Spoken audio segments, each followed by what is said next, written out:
Hello, everyone, and welcome to Worried About Nothing.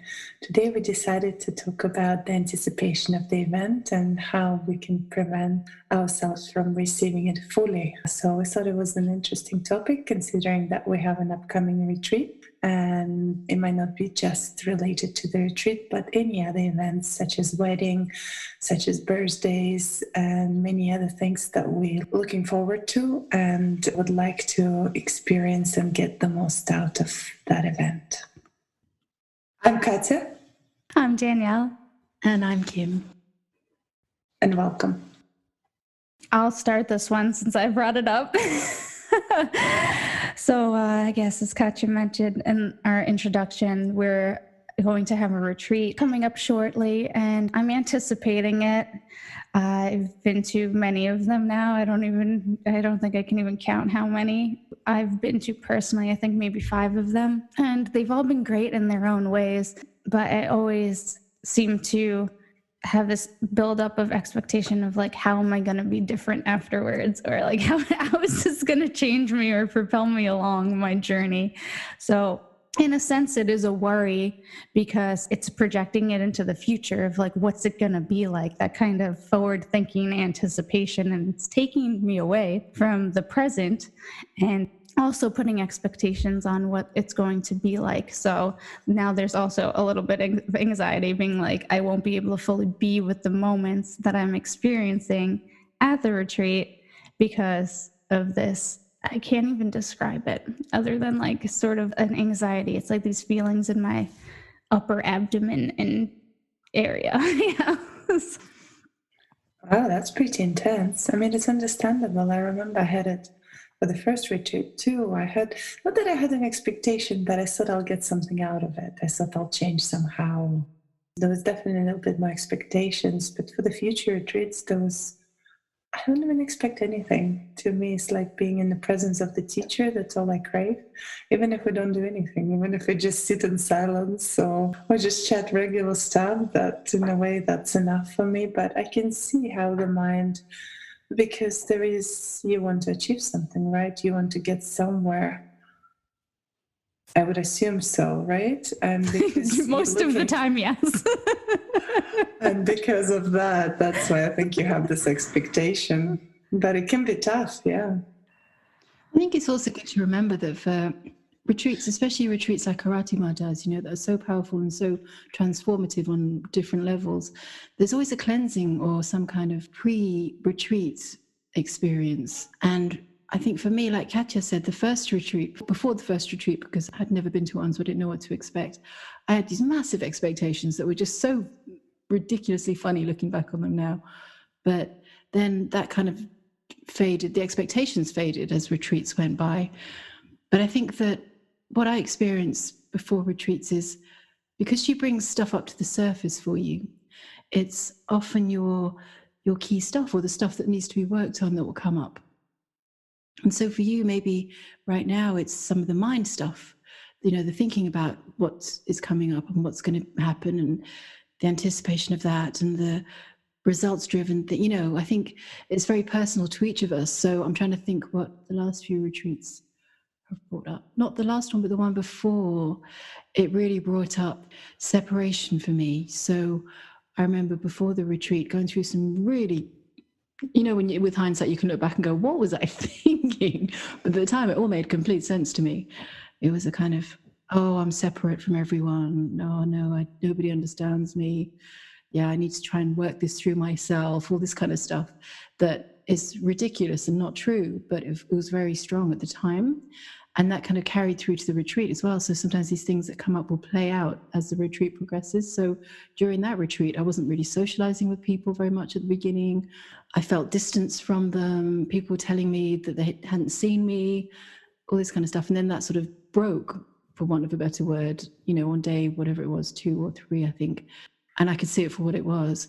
But I just think that Aratima and Jason just are so good at, because they hold that clarity of bringing up the stuff that's next for you to clear, or something that's ripe and ready to let go of, So I think sometimes that can happen before, sometimes it can happen during, sometimes it can happen after, whatever the timing is. But it seems to me, in my experience, that's what happens. So maybe that's what you're going through right now.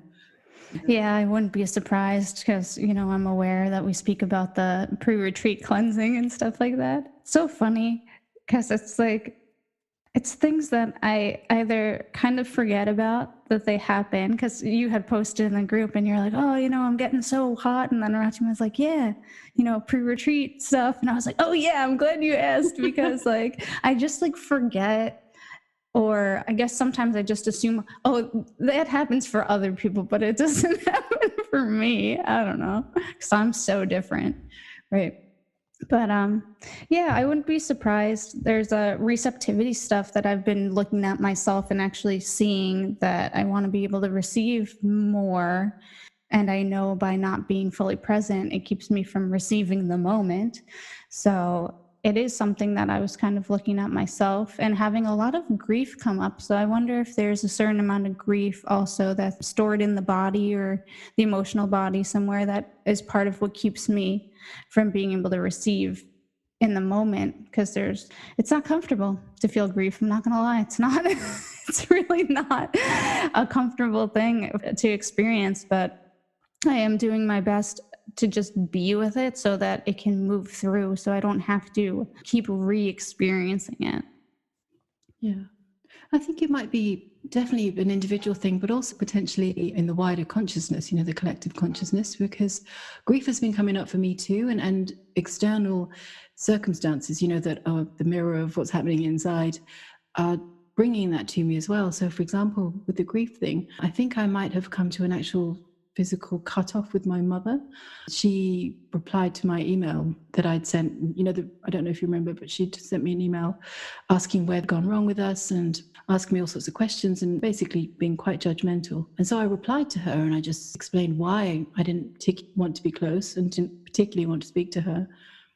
And she replied, and her reply had all the right words. So it was kind of, oh, I love you, and my heart is always open to you, all this kind of stuff, which rang not true. And then she said, and your judgment of me doesn't even merit a response. And it wasn't that I was judging her, I was explaining things. So basically she, rather than actually wanting to look at it deeper and actually have a conversation about it, decided to cut me off by saying that she was going to respect my wishes for not wanting to have contact. And I'd never actually said that in the email. So she's made a decision there. And so there's been a lot of grief moving through and sadness and that kind of thing.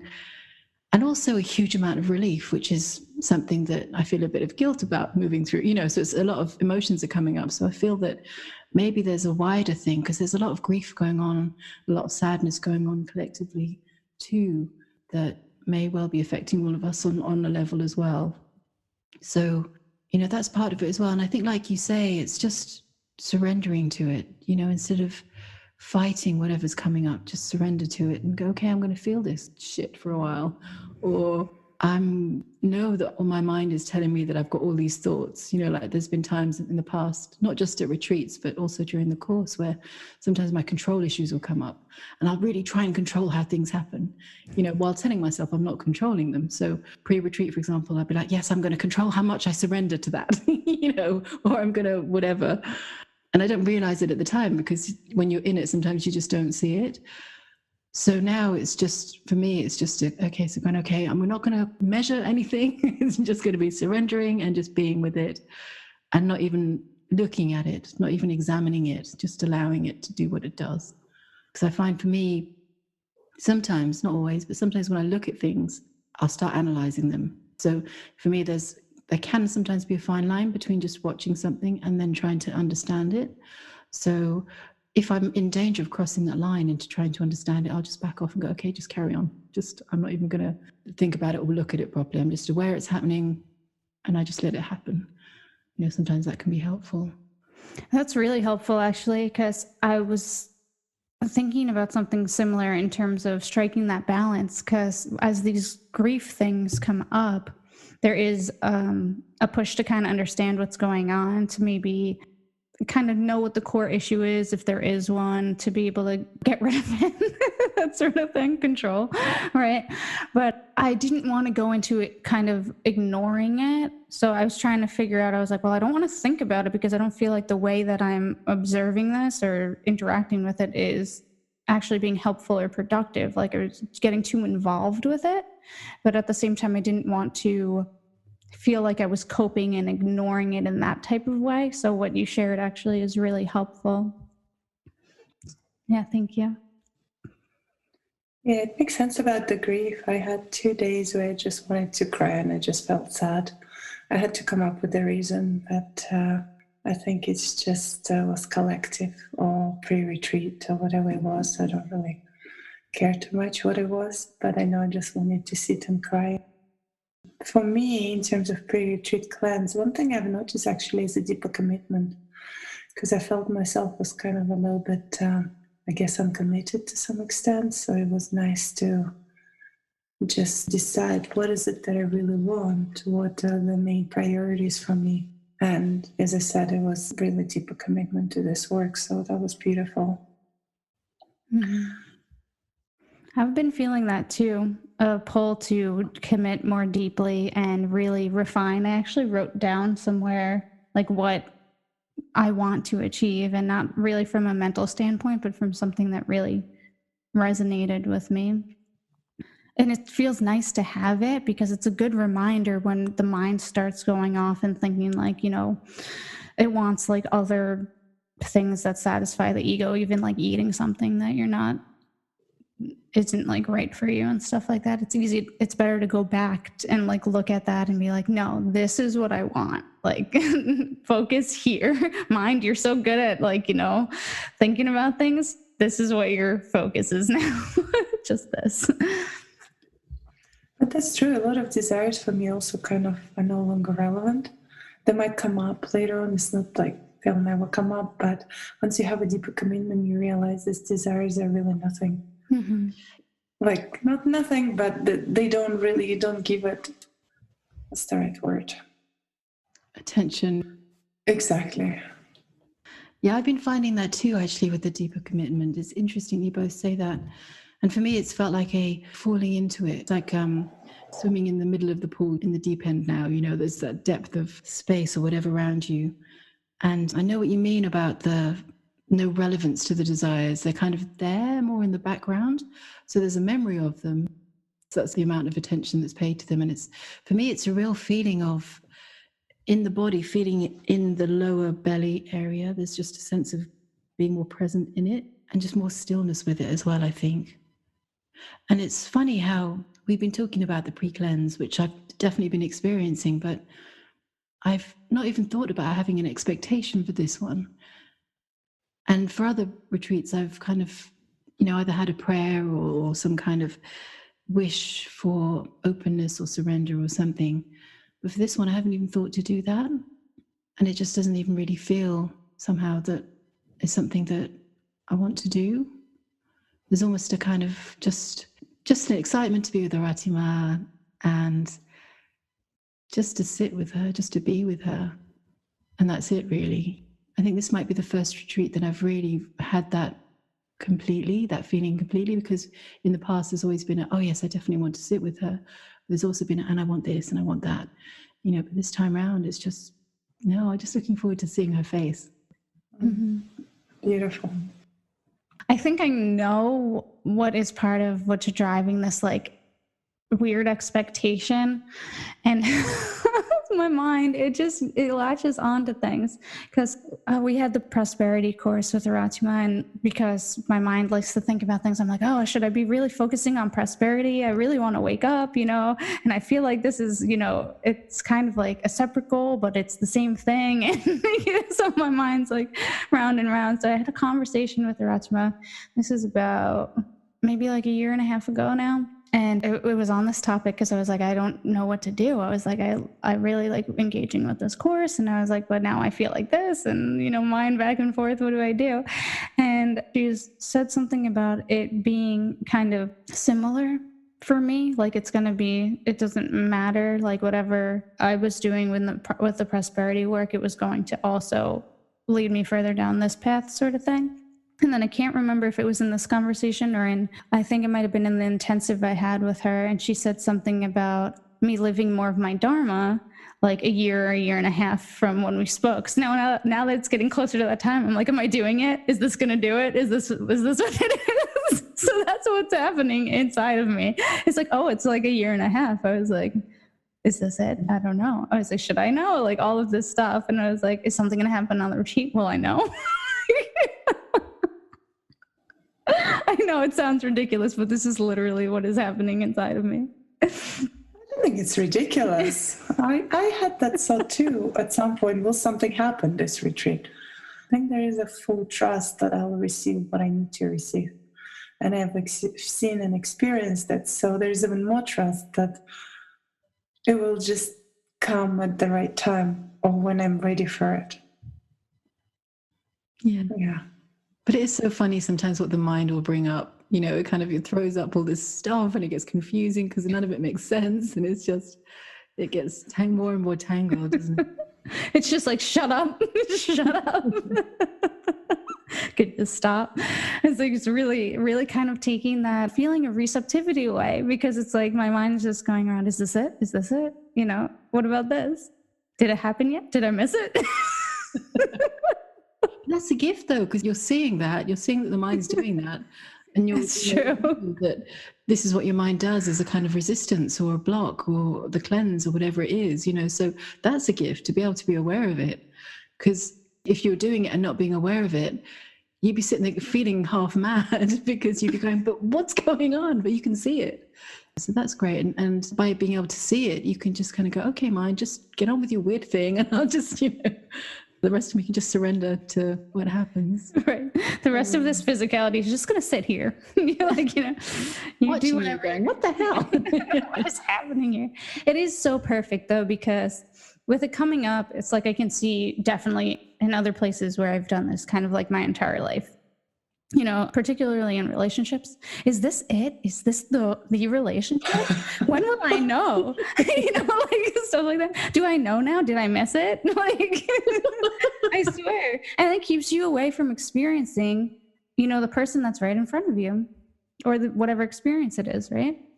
But it's so funny, isn't it? Because with all that mind stuff that happens, it's like you have a relationship with your mind, not with the other person or not with the experience. Oh, so much. And it's disgusting. I'm sorry. It's so But you're learning about your mind. That's beautiful, isn't it? You're learning what your mind does and how it behaves. And it's in a way, as Kim said, I would really say that, well, that's your mind. And it's a beautiful mind. And it's a very smart mind. Oh, I don't know. I think I would love that mind. Just maybe not listen to it all the time. You can have it. Let's swap for a week.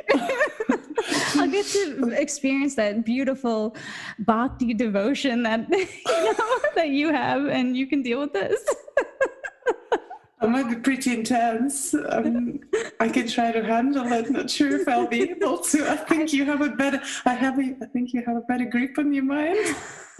I don't know about that, but yeah, no, I do agree. It's great that there is some sort of recognition of what's happening. I wrote about this recently in the essays that we write to Ratima, because I did a lot of clearing away of shame, because you need to be able to be willing to look at what's going on with you to know what's happening, right? And before, I would just totally push it away. I was just so ashamed that, oh, my mind's so busy all the time, I didn't want to look at any of it. So I had no idea what was going on and just kept like pushing things down or pushing them away or not experiencing them, or like half experiencing things or half processing things and not fully looking at anything. And I was like, okay, well, I'm really not quote unquote getting anywhere. I was like, so I think it's time for me to just kind of be like, all right, what's actually happening here? And in an effort to have more compassion for myself and more self-love, you know, that's what I want to experience in the world, right? So I was like, all right, well, I know, and I've known this for a long time. I've always thought this, that it starts with you and like your internal experience. So I was like, all right, well, I'm not doing the greatest job, so I can't expect, you know, everything outside of me to change when I know it starts with me.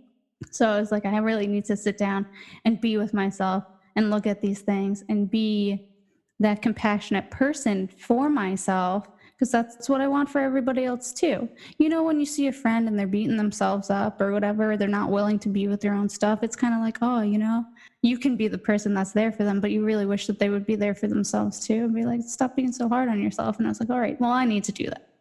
So I finally did to a certain extent. But that's beautiful. And also remember, bear in mind that, I don't know about for you, but for me, I find, and I'm sure it's more common than just me, but, sometimes when something's about to break or shift, it gets more and more intense, it hits its peak. So it can be, for example, with you with the mind, it's like, it reminds me of something that Ratima said to you in one of the calls. And I'm going to paraphrase because I don't remember exactly the words, but she said that she went through something like that too, because she compared herself to you and said, having a brilliant mind that is very intelligent can be such a gift and such a blessing, but it can also be a bit of your own downfall because you want to think things through, you want to understand everything, you want to analyze it. And she said that she did that too, and until it reached a peak when she just suddenly went, I can't do this, I can't think my way out of this, and she just stopped. And so with you, maybe it's just you're building to that crescendo, because sometimes it has to build to that crescendo where you look at yourself and you go, what am I doing to myself? I can't do this. I can't continue like this or whatever, then it shifts. But sometimes for me anyway, speaking for myself, there has to be that full recognition of what I'm doing to myself. Because if there's only a half recognition or a kind of glimpse of it, you can push it away.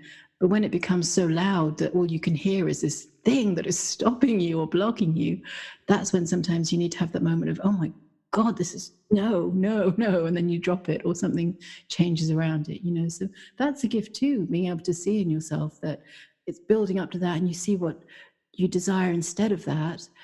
And maybe that's what it is. It's coming to that moment of kind of, no, I'm choosing that. I'm choosing this. I'm not going to listen to the mind. I'm going to choose compassion, or I'm going to choose self-love. Because sometimes that's the way it works for me anyway. Yeah, I think what it's coming down to is really learning how to choose the present over anything else instead of the mind being in the past or thinking about the future, which the future stuff has been so strong for me recently. And I'm like bashing my head against the wall, like, stop thinking about things that aren't happening. Yeah, I think it's strong. It has been really strong for me too, with all the events that's happening. You kind of, I don't know, I found that I tend to look in the future more than I wish I would do that. So yeah, totally understandable with everything that's happening, all the uncertainty, and of course me trying to control it. I was like, but if I do this and that, then I'll be in full control and I'll definitely be able to meet this future because I'm so good at it. I've done all this bunch of things, I'm fully prepared. But of course, you never know, right? Yeah. But there has to be an element of thinking of the future, in the sense of looking after yourself, So, for example, making sure you have enough food. That's something that you're not going to eat all the food you buy in one shop in one day, So some of it happens in the future. So, there's that balance of practicality and pragmatism as well. So don't beat yourself up for thinking of things that happen in the future, because there can be a denial and hiding sometimes of believing you're just only fully in the present. Sometimes you see this in some of the new age circles. It's all about, being present now, don't think about the future, man, all this kind of stuff. And then they end up on the street because they haven't got a job and they haven't got a home and whatever, it's survival as well. So if you do find your thoughts straying to the future, I think sometimes it's part of existing. So, don't beat yourself up if you go, tomorrow I'm going to do this. Oh, no, I thought about tomorrow. Oh, my God. No. That I understand. One of the things, though, is like, say I'm doing something, maybe I'm chanting a mantra, and I decided I wanted to be fully present with the mantra, but then my mind starts to trail off. What's the next spiritual practice I'm going to do later today? I'm like, I don't need to be thinking about that. It has nothing to do with my survival. And that's a really simple example, but there are other ones that are just so outlandish, have nothing to do with my personal survival. It's just attached to some sort of desire or something, projecting out how it might be accomplished in the future or how things might unfold. And I don't know. It's just like, well, that's not happening. I'm like living in this dream that's happening in my head instead of experiencing whatever is here. I don't know. Maybe I'm bored, so I'm thinking about something else. But whatever it is, it's like I rather at least be perceiving what's right in front of me, seeing there and seeing what's coming through my eyes instead of having this movie play out on the screen of my mind. What kind of things play out? Is it, of inverted commas, better future? That's a good question. I guess it's just desires. It's always seems to be relationship stuff for me. projecting things about relationships. And I'm like, I don't know why it's so strong in me. I think I kind of grew up a little lonely, even though I had siblings and, good family and everything. I guess I always felt like I was kind of on my own. So it's just an interesting thing to begin with the concept of loneliness, because, being on the spiritual path and everything being one. So it could be really avoiding feeling that sense of separation. Yeah, I feel it. I feel that. And I think that sometimes what we can do, or I find, just speaking for myself again, sometimes what I've done in the past is I've understood a spiritual concept in my mind, but I haven't fully embodied it, but I've tried to make myself believe that I've embodied it. I'm not talking about you, but just for me. So, for example, everything being one, a few years ago, I was kind of, everything's oneness, we're all oneness. So anything that came up that contradicted my idea that I believed, that I fully believed that everything was oneness, I'd ignore or brush under the carpet. But I found myself having very strong dreams and sometimes daydreams, like you say, about relationships.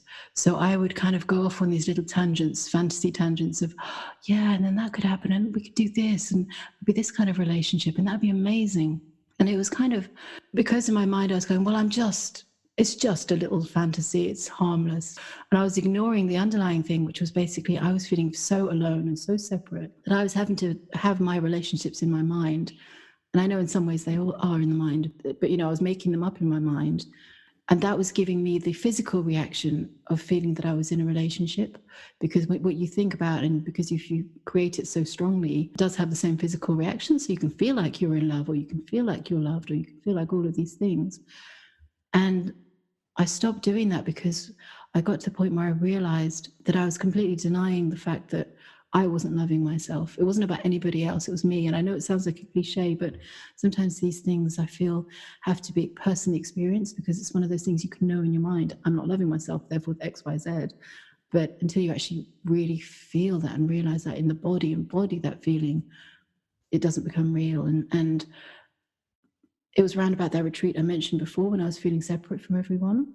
And I can't remember exactly what happened, but I think it was an interaction with Jason when he was just being love. And I couldn't push it away because, he loves big. So it wasn't kind of love. And it kind of broke some sort of barrier. And I was like, oh my God, I'm so unloving towards myself. And I've really been beating myself up without even acknowledging it or seeing it, in a very cruel way towards myself. Because that voice that I've mentioned in posts, the voice of my mother became my voice. And my voice is even crueler than my mother's voice. And I didn't realize that, or I didn't see it until that moment of clarity. And I was like, oh my God. Yeah, I speak about self-love and I talk about how love's the important thing and everyone loves each other and I feel loved and all this stuff, but I wasn't really, really feeling it fully, or I didn't allow myself to feel it fully. And that's why the mind was going off trying to find what I was talking about, because there was a knowledge that I wasn't in alignment. And when that shifted, that's when all the stuff started coming up that I'd been burying deep, all the kind of the self-loathing and the self-criticism and everything. And it has to move out. It has to move out to release. So I'm kind of sitting with it. And sometimes it comes up really strongly, like the grief and the sadness and the, oh my God, the wasted years. Not that they're wasted, but, the mind puts that on it.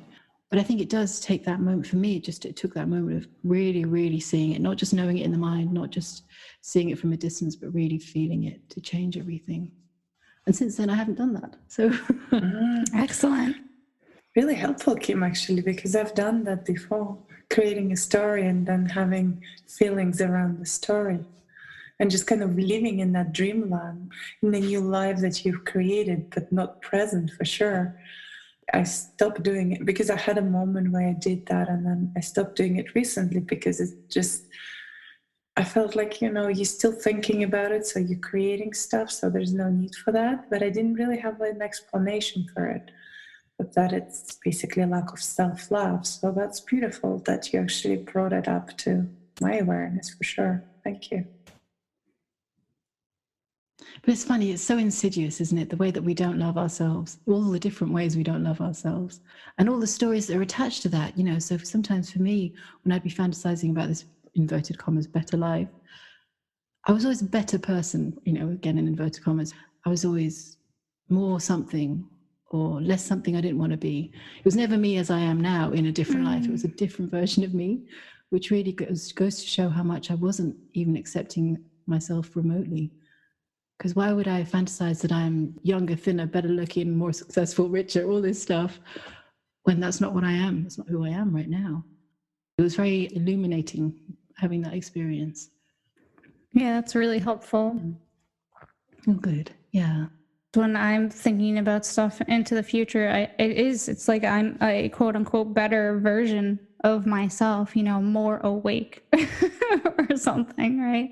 So thank you. No worries. Yeah, and I think this can happen as well sometimes, generally, not just for Aratima's retreats or any kind of retreats, but any big events, in people's lives, like weddings or birthdays or something like that. I remember being younger and having big expectations that, let's say, picking a number out of the air, my 30th birthday, when I'm 30, I will be XYZ, or people sometimes do this. When I'm married, life will change, or when I have my first child, and I'm sure it does change, obviously, but sometimes the expectations that get placed on events completely submerge the event, so you don't actually experience the event. All you experience is the disappointment of your expectations not being met, which really can ruin a very nice day. It is. You prevent yourself from experiencing it. Because I know, like, even with the wedding, people are just hire all these planners, they pay lots of money, and then they end up being stressed. If something is not on time, instead of just enjoying the day, they don't have time to enjoy it. They just constantly trying to be in control, make sure that everything the way it's supposed to be according to their plan, they look their best and this and that. I remember on my wedding, I was really enjoying it. We had no plans, and we even forgot about the dinner. and, and the waitress came in. I was like, "Would you like the dinner to be served?" I was like, "Yeah, sure." That's beautiful. Yeah, that's great. That's the way to have a wedding. Speaking of being present in the moment, Yeah. Oh, shush, I know. It's a hard life. It is sometimes. Yeah, I would agree with that.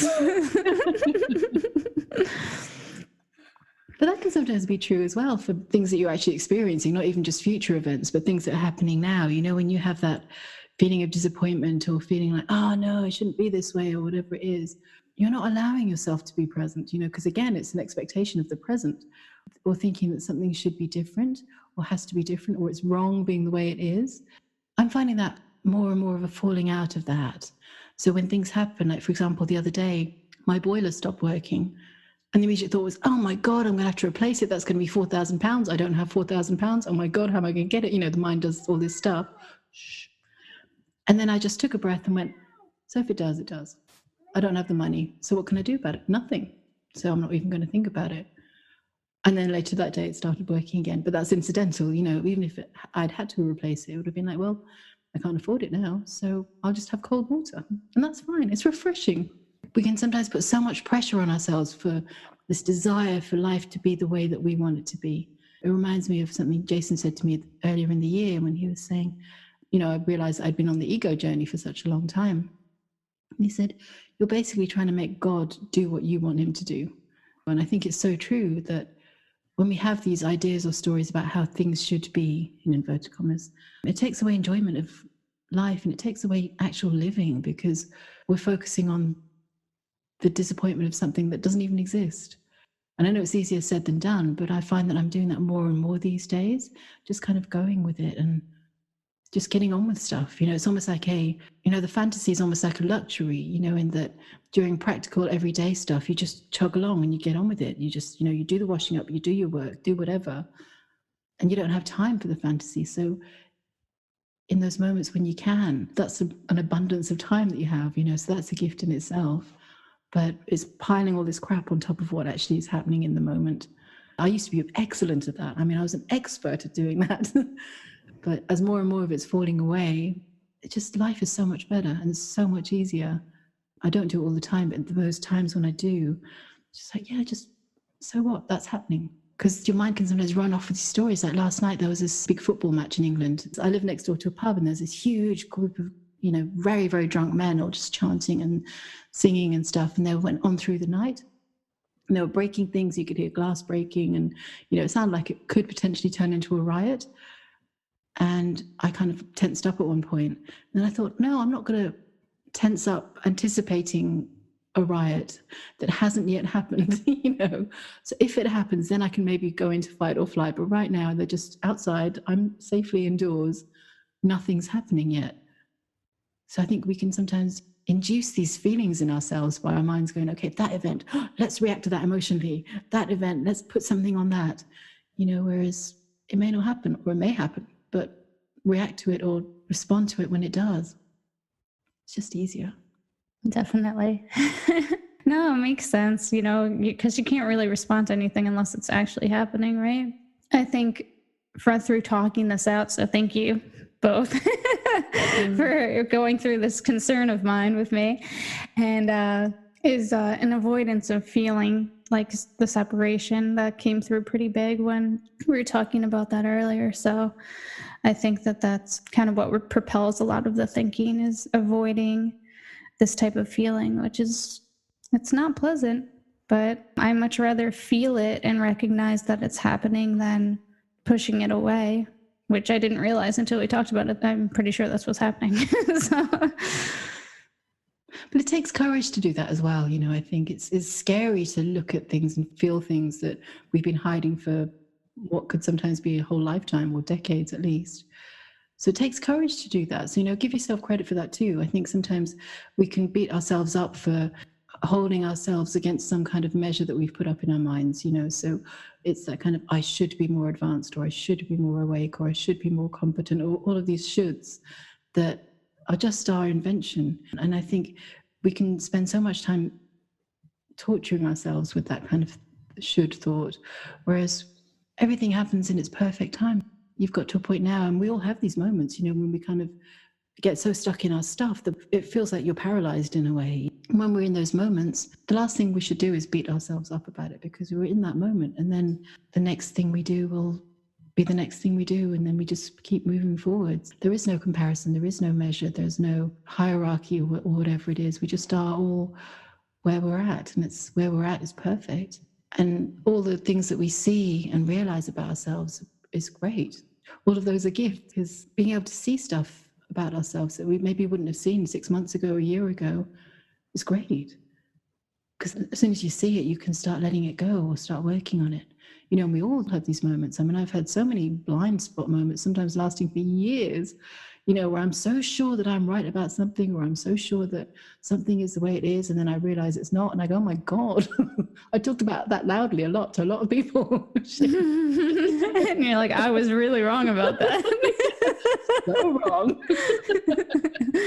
But it doesn't matter, because it's the past. It's like Jason said in his video, and again I'm going to paraphrase, but he said the past is all ego, and the heart knows that all that is true and relevant is right here, right now. And I found that so helpful when he spoke about that, and the transmission that went with it, because it's so true. When you're in the present, right here, right now, in the heart, the past doesn't even exist. It's gone. It doesn't matter. In some ways, it's like a figment of the imagination, like the future is, because all that exists is right here and right now. And if you're in the heart, that's all that's true. And that's beautiful, because it takes away all the beating up and the kind of, oh my God, the should haves, and maybe I could have, and all that kind of stuff, because it doesn't exist anymore. And the life is much more luminous, I would say, because once you remove all this comparison, I'm definitely speaking for myself, because I always compare myself to the neighbors, or I used to do that a lot, where I need to be, what I need to have, how the life should be. But a lot of stress goes away. Stressing yourself up, beating yourself up for not being there, for not achieving something, and thinking that you're not really worth something, or you haven't achieved anything, or you're a complete failure in this life. It's so easy to go down that hole and just be in those negative emotions. But just appreciating what is, I think, puts you in a more beautiful place, and it's much easier to live from that place. Definitely true for myself, because all these negative emotions can build up so much that you feel like, oh, I haven't achieved anything. Okay, I might as well go and die. I know. It sounds ridiculous, but it is. It's what happens. I can't do anything right. I should just end it all. So traumatic, but it snowballs easily. Less so for me now personally, but it was a real experience. And I think when you stop comparing yourself, and I still do sometimes, but much less than I used to. And like you say, all that space that you used to, or I used to fill so tightly with the comparisons and the should have and the self-loathing and all this kind of stuff. Suddenly, as that space opens up, there's this huge amount of space now for love to flow in, and it's just that difference is just extraordinary. And the self-love, I find myself having these moments of sometimes going, wow, I do that really well, or that's brilliant. It's an observation rather than a kind of, oh, I want to feel that, or I want people to acknowledge that. It's not even about that. It's more of a kind of, yes, I'm really good at that. Great. Okay. I can say that. I never would have said that once, or just kind of allowing people to compliment you. I've never been really good with compliments. I've never really accepted them well. I always brush them off and say, oh, no. Whereas recently I'm finding that I'm able to accept them more.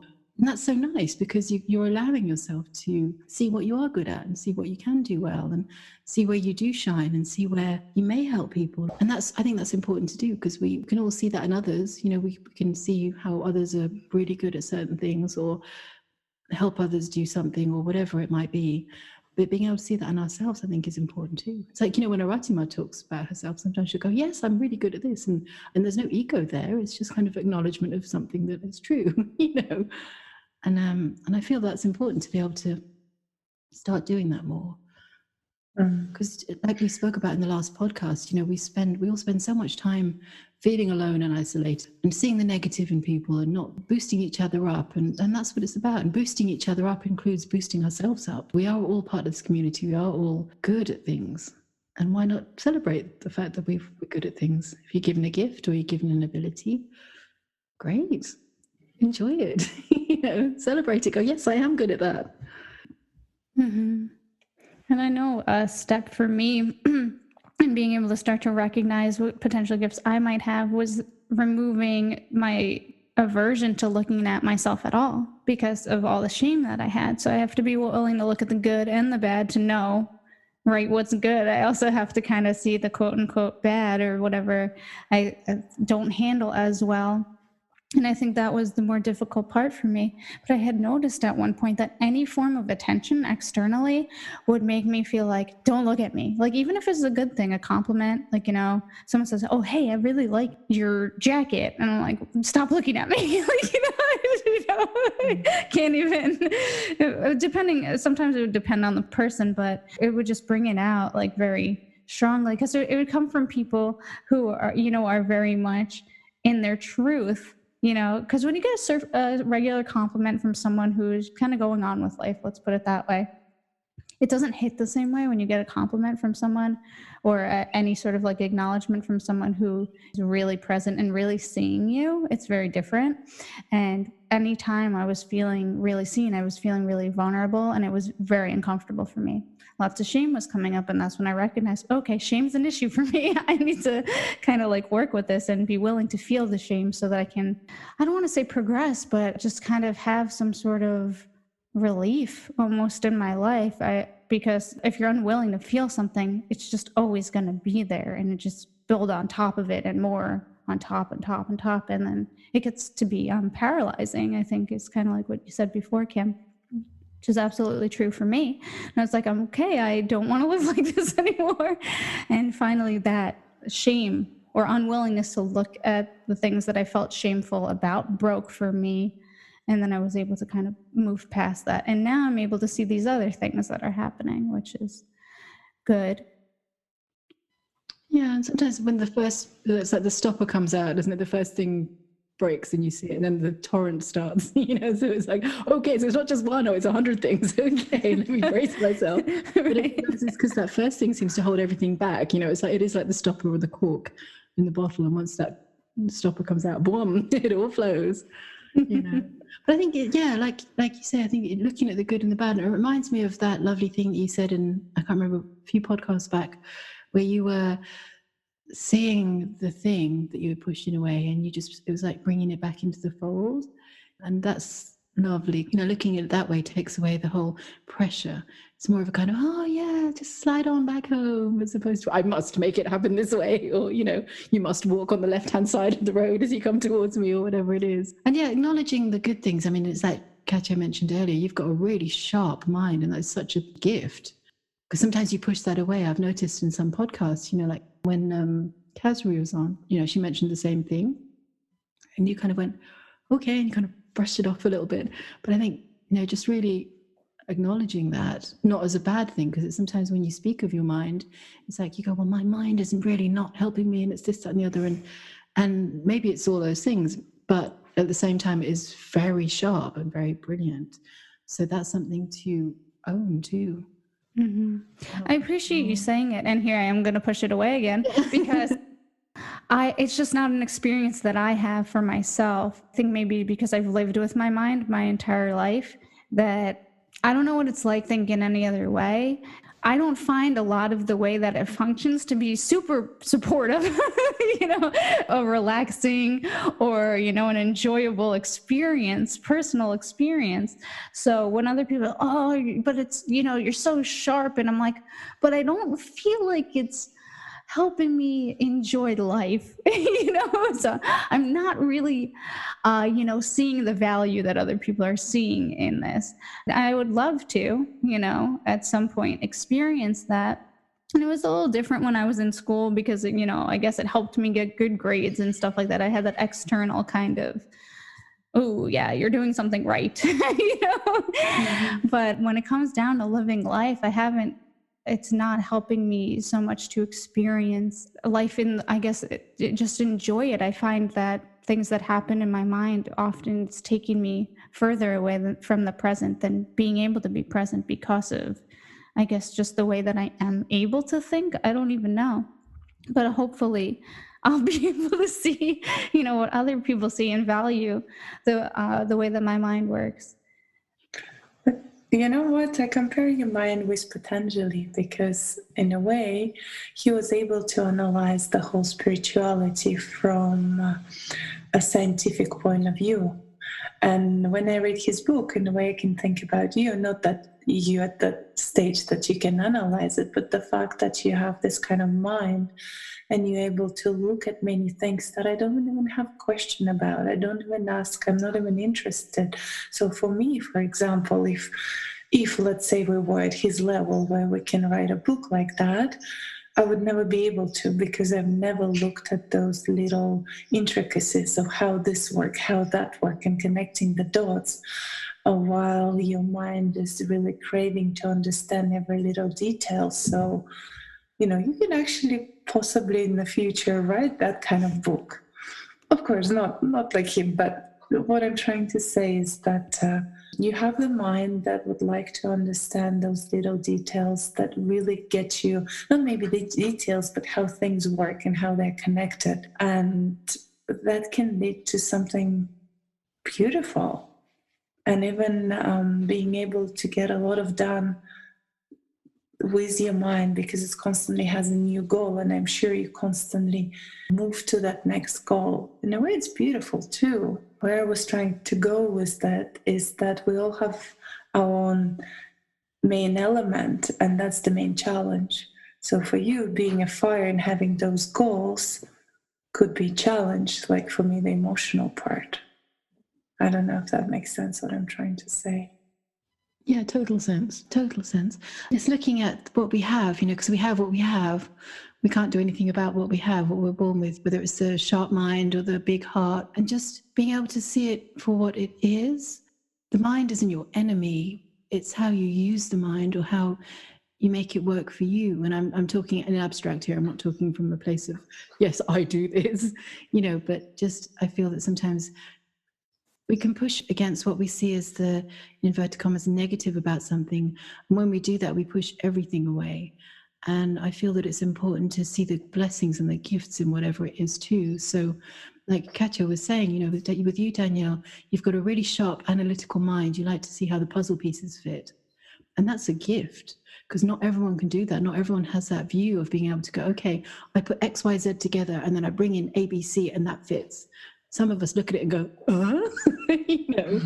So that's a brilliant thing. But then there's always a flip side, you know, that if you're going to be talking in a duality sort of sense, you know, there's the flip side, the good and the bad. So the other side of that is that sometimes you can't maybe switch it off or whatever it is. But I think it's important to acknowledge the side that is the gift, and then also see that the other side is also a gift, you know, because speaking from experience, when I push against things that I don't like about myself, I do find myself pushing away things that sometimes I do like about myself, and you can't separate them because they're all part of the same thing and they're all part of me. So by sort of rejecting that part of me, I'm rejecting myself. So for me, it's just been an ongoing experience of trying to brace it all in and bring it all in. It's like, well, yeah, okay, so I'm crap at that. Okay, but I'm good at that.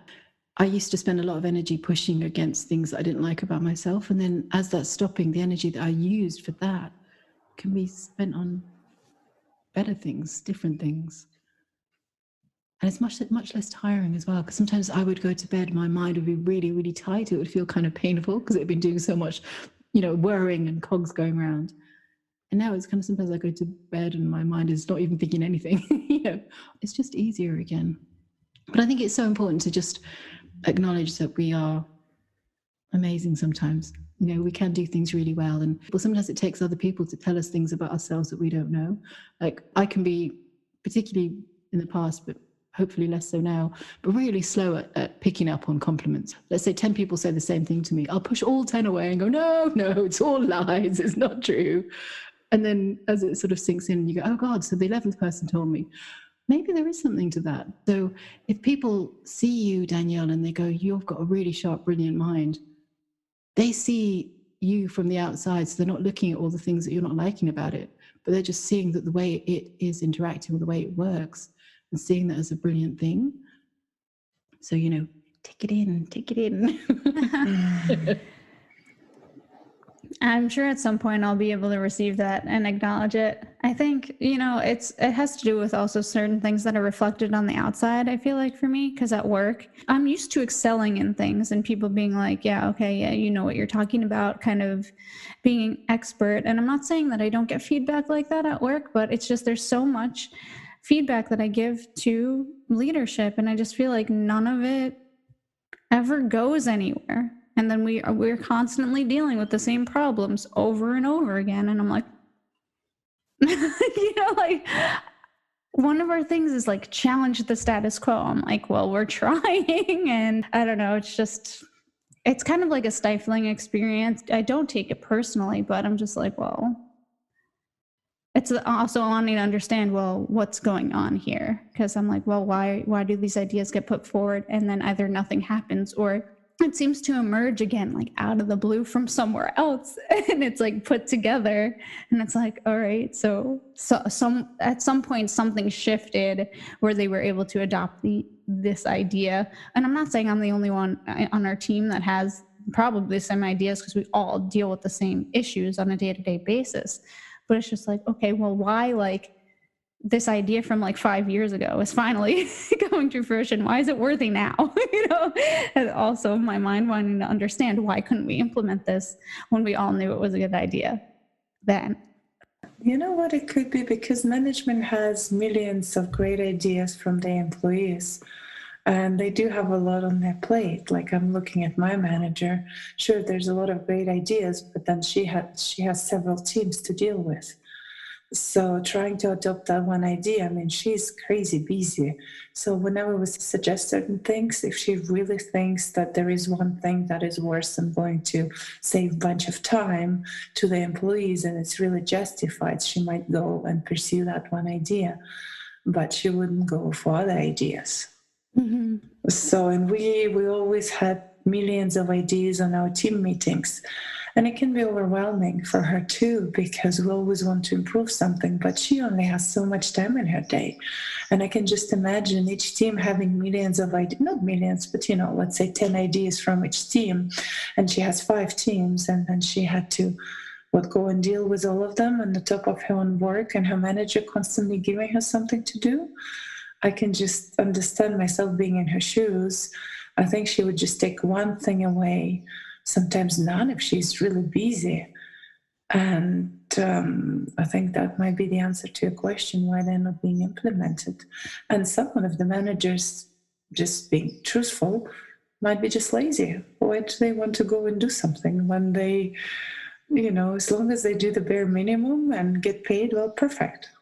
Yeah, that's so true. And also, a thing that I find for myself when I see things happening externally over and over, because they do sometimes happen over and over, is just trying to remember that the external is the mirror of what's happening internally. And so if something happens over and over that I don't like, or happens in a way that I think should be different, I'll always, not always, I tend to sometimes try and try and look at what in me is doing that. So it's not about what they're doing or not doing, but like, for example, with your example you give about people at work, you're giving ideas and they're not listening to you. So for me, if that would, if I were in those shoes, I'd be going, well, where am I not listening to myself? Where do I completely reject part of myself that keeps coming up over and over again? Why am I pushing myself away? Or why do I think I know better than that part of me? I find that can be helpful. And it sometimes takes a long time. And like, when I used to post in the group about the vet clinic for a year, took a year, and it was always, he does this and he does that and he does that. And then I came to realize finally, after a year, that it was obviously me. And what was I doing? I was doing that. I was doing this, And I find that, sometimes it's so much easier to externalize this. You go, that person's shit, they're really crap. Instead of going, no, I am at that. I'm crap at that. Or I'm not doing this to myself. Or I am doing this to myself. Or I'm not loving myself. Or I'm beating myself up by having somebody talk to me in my internal voice. So sometimes that can be the thing I find too, is that, I went through a phase of always meeting people who were like my mother, who would speak to me in that same critical manner. It's like, why do I keep meeting them everywhere I go? Until I came to realize that it was me speaking to myself in that voice, and I just needed the externalization of it. That again takes, like you're doing, takes the courage of looking and going, oh God, yeah, it's another place I'm beating myself up. How many ways and different times can I beat myself up? I don't know if that's helpful, but that's just my experience. No, it is helpful. It actually hit on something for me, because in writing the triggers for our course, I was like, one of my main triggers is feeling like, being talked down to and stuff like that. But part of that was like the fact that people don't recognize the type of value that I'm trying to bring to what we do. And it's just so perfect, because it's like, well, I'm not recognizing the value of the greatness of my mind, so how can I expect other people to recognize that, right? It's just being reflected back to me in the way I'm being, or in the way that I'm perceiving that I'm being treated at work. So thank you, because I didn't see that until you said that. And I'm like, yeah, okay, well, if I want other people to recognize this, then I really need to acknowledge it, or be able to recognize it within myself more deeply. Because I guess for me, a lot of the recognition, like I said, has been external from work, or from school. I'd have, this grade. Okay, so that means that I perform at this level, but it was not something that I guess was internalized for me. Well, thank you everyone for listening to our conversation. Hopefully you enjoyed it and you managed to get something out of it. I think there was a lot of gems for every one of us. And please follow us and like us. And until the next time, bye.